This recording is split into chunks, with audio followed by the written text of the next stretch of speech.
এই যে 500 রিয়াল বেতনে যাচ্ছেন, কম বেতন হবে কিছু? ইনশাআল্লাহ হবে, আপনারা দোয়া করবেন। কোন দেশে যাচ্ছিলেন ভাই? সৌদি আরবে ভাই। সৌদি আরব নতুন করে? জি, নতুন। কি কাজের উদ্দেশ্যে? রুট কিনার। Road cleaner. জি। ভালো কোম্পানি তো? হ্যাঁ কি কোম্পানির নাম কি? এমামা। আলিয়া মামা কোম্পানি। আলিয়া এমামা কোম্পানি। খরচ কত লাগলো যেতে? খরচ 6.5 লাখ। 6.5 লাখ। জি। বেতন? বেতন 500। 500।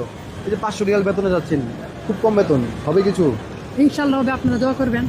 ওকে, যাই হোক, এই যে আলিয়া মামা কোম্পানি, এটা মূলত একটা ক্লিনিং কোম্পানি বলা যায়। কোম্পানি, এই কোম্পানিতে অনেক লোক থাকে বাংলাদেশি, সবারই বেতন কম, শুধু সে যাচ্ছে বেতন কম সেটা না, যারা এই আমার কোম্পানিতে আছে সবারই বেতন কম। দিন শেষে তারা যদি এক্সট্রা ইনকাম করে তাহলে কিন্তু এক্সট্রা ইনকাম করতে পারে, বা 500 রিয়ালের চাইতে বেশি ইনকাম করতে পারে যদি সুযোগ পায়। সুযোগ না পাইলে কিন্তু 500 রিয়ালের ভিতরে থাকতে হয়। খরচ লাগছে 6.5 লাখ। কি মনে হয়, ভালো হবে? হ্যাঁ ইনশাআল্লাহ ভালো হবে। আচ্ছা, কতদিন লাগলো সময় যেতে, প্রসেসিং? 1 মাসে ক্লিয়ার হয়ে গেছে। 1 মাসের ভিতরে? তা মাধ্যমটা কে কে নিচ্ছে আপনাকে? মাত্র আমার মামুই হয় আর কি। আপনার মামা থাকে সৌদি আরবে? না না, দেশে থাকে। দেশে থাকে? না, এটা ভালো ভালো কোম্পানি, কিন্তু খরচ এবং বেতন খুবই কম।